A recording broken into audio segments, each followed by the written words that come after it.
Bora lá, galera! A seleção brasileira vence na estreia da Copa do Mundo. A seleção tão temida da Sérvia, né? Hoje foi batida pela seleção brasileira, 2 gols de Richarlison.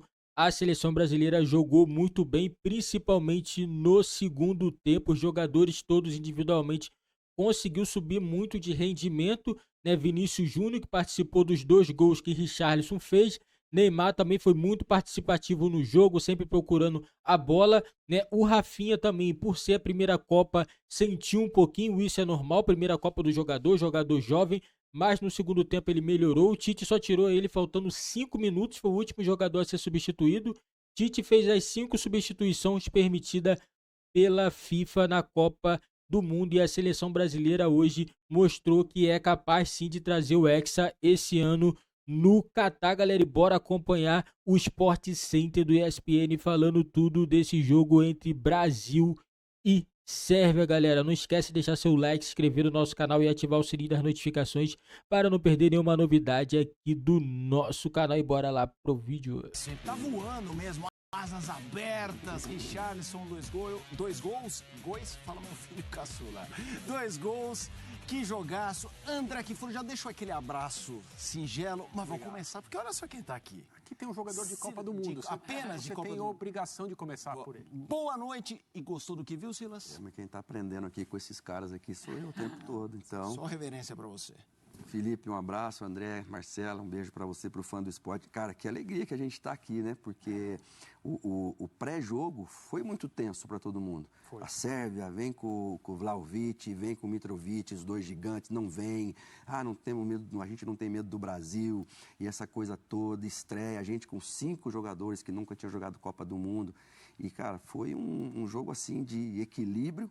Um jogo de hierarquia, um primeiro tempo sem gols, com 15 minutos da Sérvia pressionando. Depois acho que eles cansaram um pouco, vieram para trás. Dali para frente só deu o Brasil. O Rafinha perdeu 2 gols cara a cara ali.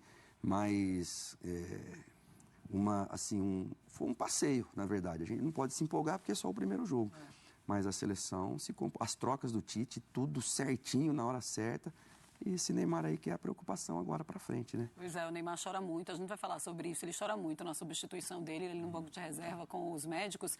Claro que está todo mundo na maior expectativa para saber o que foi que aconteceu realmente com o jogador, mas a gente também fica se perguntando, né, será que ele já sabe, será que ele sente, ele tem a experiência, ele já passou por algumas graves lesões, então a gente fica, claro, desejando boa sorte para todos nós, torcedores brasileiros, mas daqui a pouco a gente traz mais informações do Neymar para vocês, fãs de esportes.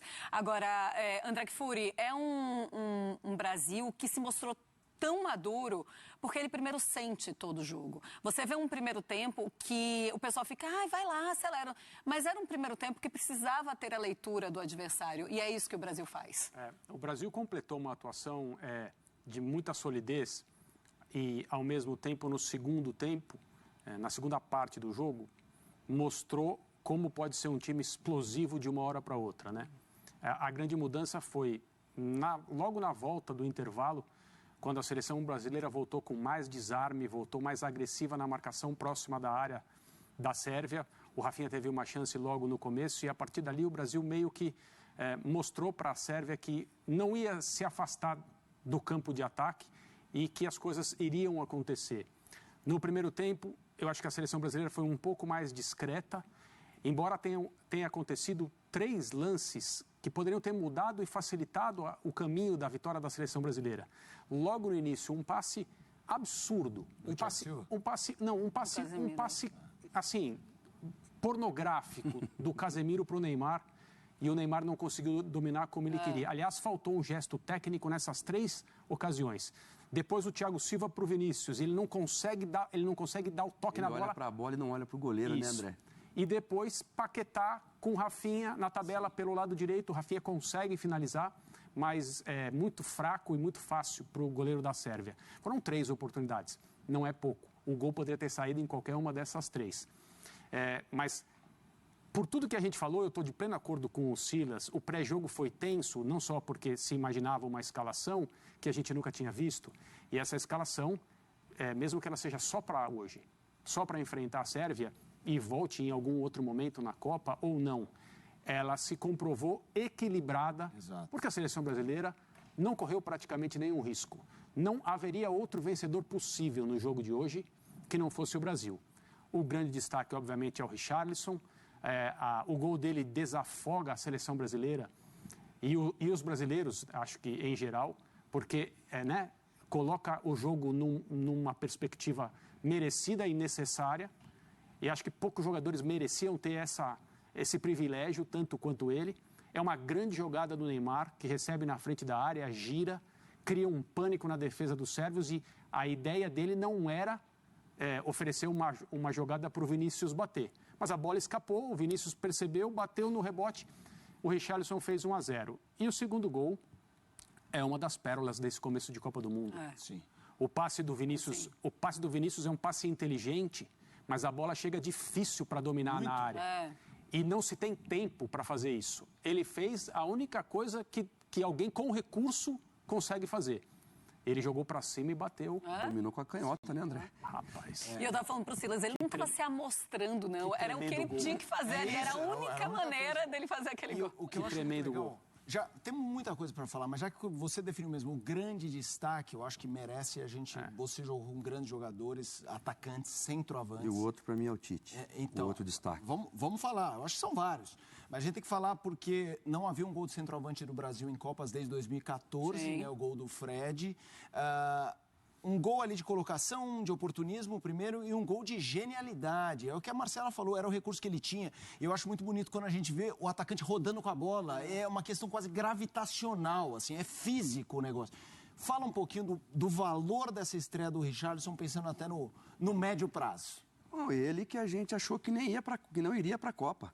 Porque se lesionou há poucos... É verdade. Um mês atrás, um mês e meio atrás. Aí se viu que era um grau 1, né? Não era tão... Ele saiu chorando, inclusive, da partida. A gente torce para isso acontecer com o Neymar, né? Justamente. Que o Neymar seja só o susto de uma mês dor também.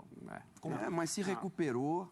E lá no Tottenham mesmo está buscando o seu espaço lá. E o treinador já falou que gosta muito dele. E com esses gols que ele está fazendo na seleção, não os dois de hoje. O que ele já vem fazendo nos amistosos também, em todos os jogos. E a gente vê que o Richarlison, ele é solidário. Ele não está ali preocupado. O Pedro é muito mais plástico que ele. O Pedro tem muito mais qualidade técnica que ele. Mas o Richarlison é o cara que, soltando... Ele não estava fazendo um jogo tão bom. Não, Assim como verdade, o Paquetá também não estava fazendo um jogo tão bom, porque acho que o Paquetá, eu acho que ele não entendeu bem o que o Tite pediu para ele como quase que um segundo volante. Porque o Paquetá, lá na linha de 4 da frente, ele vai para o ataque sabendo que ele tem Fred e Casemiro atrás dele. Mas quando ele joga um pouquinho mais recuado, ele fala, poxa, eu não posso ir para a área. Porque se eu for para a área, eu vou descobrir o Casemiro. Então, aqueles 15 primeiros tempos lá, para mim, o Paquetá ficou um pouco assim. Depois se acertou e o Brasil foi. Mas o Richarlison, e pela pessoa que é também, quando a gente vê as entrevistas... defendeu o Neymar outro dia contra as acusações lá do jornal alemão, do Lothar Matthäus, a entrevista. Que eu achei que nem foi tão grave a entrevista dele, mas o jornal falou de arrogância e tal. Então, assim, tá com o grupo e o grupo tá com ele... Não tem maneira melhor de começar, né? A gente tem uma tela mostrando os números do Richarlison na partida. Vamos mostrar e a gente já fala mais sobre o jogador, sobre o centroavante da seleção brasileira, que fez 2 gols hoje. Olha aí, 79 minutos, 2 gols, ações na área rival 3 chutes, 2 chutes certos. Ele está no ranking ali dos gols, né, logicamente, e também nos chutes certos também, logicamente. Mas ações na área rival também, né? Ele ficou ali no quarto do ranking do time. É a frieza dos números, André, mas mostra, assim, que era um Richarlison que em algum momento a gente estava esperando mais dele. A gente queria que ele aparecesse mais na partida, até que ele consegue fazer o primeiro gol e depois o segundo. Um dos trabalhos do Tite nesse ciclo era entender como utilizar um jogador que leva o nome às costas e que tipo de função ele queria desse jogador ou desses jogadores, porque ele tem mais, né? Todas as palavras elogiosas do Tite ao Gabriel Jesus, que vai para a segunda Copa com ele, pelo trabalho que o Gabriel faz sem a bola, por mais que algumas pessoas não gostem ou não entendam, ou achem que um atacante não pode passar uma Copa do Mundo sem fazer gols, por melhor que seja o seu trabalho tático para a equipe, é só ver o Gabriel Jesus jogando pelo Arsenal. Eu não sei se existe um outro jogador de ataque que desarma tanto quanto ele. E isso está na origem do bom jogo atual do Arsenal. E isso era o que o Tite enxergava no Gabriel Jesus. Mas, a partir do momento em que a Copa foi se aproximando e o Richarlison, que trabalhou tanto durante os últimos anos para estar nesse Mundial, a gente pôde ver o esforço, a colaboração e o desejo do Richarlison de fazer tudo o que tivesse ao alcance dele, primeiro para entrar na lista, depois para entrar no time. O que ele fez hoje é uma declaração de capacidade, de intenção, de disposição, de colaboração, porque ele é um jogador muito capaz. Ele desempenha esse papel de hoje com brilho e pode desempenhar outros, é por isso que ele está lá. Agora, num jogo difícil, que a seleção brasileira não encontrava o espaço porque a Sérvia não dava por causa da sua aversão ao risco enquanto o jogo estava 0-0. Que o Brasil poucas vezes conseguiu criar o espaço com jogadas mais automáticas e o Paquetá participou disso.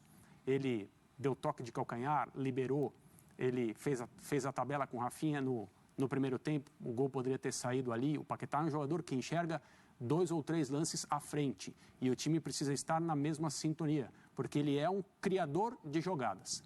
Mas numa jornada difícil em que o Brasil pouco conseguiu criar o seu espaço e só mesmo mostrou que ia vencer quando passou a desarmar mais perto da área da Sérvia, o Richarlison se apresentou. A atuação dele hoje é mais ou menos como se ele dissesse: eu estou aqui, vocês vão ter que lidar comigo. Estou falando dele para os adversários. Sim. E é muito difícil. Galera, concordo plenamente. O jogador Richarlison hoje foi muito decisivo pela seleção. Ele quase não apareceu no primeiro tempo. No segundo tempo também, até ele fazer o primeiro gol, ele não estava aparecendo. Coloca nos comentários aí o que vocês acharam da atuação do jogador Richarlison. O jogador estava sumido no jogo, mas quando precisou ele estava lá e marcou os gols. O segundo gol, um lindo gol, né? E isso que eu falo, o atacante, ele é isso aí. Quando precisa botar a bola pra dentro, ele vai lá e coloca, entendeu? Às vezes o cara fica sumido 80 minutos no jogo, mas quando a bola vem, o cara consegue fazer o gol, porque a seleção da Sérvia estava jogando muito fechada, zagueiros altos, 3 zagueiros, entendeu? E o Richarlison conseguiu muito lidar com isso, né? Porque tem jogador que fica nervoso quando a bola não chega. O jogador tem que continuar tentando, porque a oportunidade uma hora chega. Uma hora chega, porque a seleção que tem Vinícius Júnior de um lado, Rafinha do outro, Neymar pelo meio, Paquetá que aparece junto, o Casemiro também que tem um passe também excelente também, é jogador que sabe jogar, isso é muito bom. Quem ganha é a seleção, porque jogar com 2 jogadores à frente da zaga, que sabe sair jogando, sabe driblar, sabe tocar, sabe lançar a bola, isso é muito bom, porque o Brasil tem Vinícius Júnior, Rafinha, jogadores velocistas, e quem ganha muito é a seleção, porque antes dependia muito do Neymar para estar fazendo esse tipo de jogada em velocidade. Hoje o Neymar já tem 30 anos, Neymar não tá mais igual quando ele tinha 21, 22. Agora quem tem que fazer essa função é Vinícius Júnior e o Rafinha, cada um em uma ponta, e o Neymar jogando mais centralizado, entendeu? Tem dado certo. O Neymar hoje para mim não fez aquele jogo brilhante como a gente esperava, não jogou mal, né? O que aconteceu é que os jogadores estavam marcando em cima dele, quando ele pegava a bola já vinha 2 jogadores em cima, e o Neymar ele tem que tentar evitar, tentar tirar um pouco a perna na hora dessas faltas, tentar evitar o contato. Senão vai ser toda vez assim. Toda vez jogo decisivo, os caras vão dar uma pancada nele e ele vai desfalcar a seleção brasileira. Nós não sabemos ainda qual o grau da lesão dele, se realmente foi alguma lesão ou ele só sentiu mesmo a pancada na hora, né, no tornozelo, né? Esperamos que o Neymar consiga se recuperar e poder jogar já o próximo jogo, né? Porque Copa do Mundo é assim, é um jogo em cima do outro, a cada 2, 3 dias você já joga novamente. Então a seleção brasileira precisa também do Neymar. Não é que a seleção brasileira é dependente do Neymar, porque não é, porque no segundo tempo o Tite tirou, fez 5 substituições e a seleção continuou com a mesma pegada, com a mesma intensidade. Então para mim a seleção brasileira hoje não é mais dependente do Neymar. Se o Neymar não jogar, vai fazer falta, vai. Mas a seleção vai continuar jogando e vai continuar desempenhando um trabalho muito bom, que é o trabalho ofensivo, que é com o Vinícius Júnior, Rafinha, Paquetá. Também o Paquetá hoje não fez um grande jogo, o jogo esperado, né, que o Paquetá jogava. Ele não conseguiu assimilar muito bem o que o Tite pediu para ele fazer, né, porque ele jogou um pouco mais recuado. O Paquetá ele gosta de jogar um pouco mais à frente, né, mas ele é aquele jogador que ele sabe atacar, ele sabe defender também. É um jogador muito importante para a seleção brasileira, mas aos poucos ele vai se acostumar. E para mim o jogador ele tem que ser titular, o Paquetá junto com o Casemiro. A seleção brasileira precisa de jogadores com essa qualidade e para mim a seleção brasileira é uma das favoritas a levar a taça esse ano da Copa do Mundo. Se o Brasil continuar com essa pegada, Seleção brasileira tá muito unida dentro de campo, individualmente jogadores jogando bem, não tem mais aquela vaidade, Neymar pega a bola, não tocar, Neymar pega a bola, toca a bola para Vinícius Júnior toca a bola, e isso quem ganha é a seleção brasileira. Coloca nos comentários o que vocês acharam aí, galera, da vitória da seleção brasileira sobre a seleção da Sérvia. Brasil vencendo por 2-0, 2 gols de Richarlison, galera. Eu vou ficando por aqui, valeu, fui, e daqui a pouco eu volto aí com mais vídeos.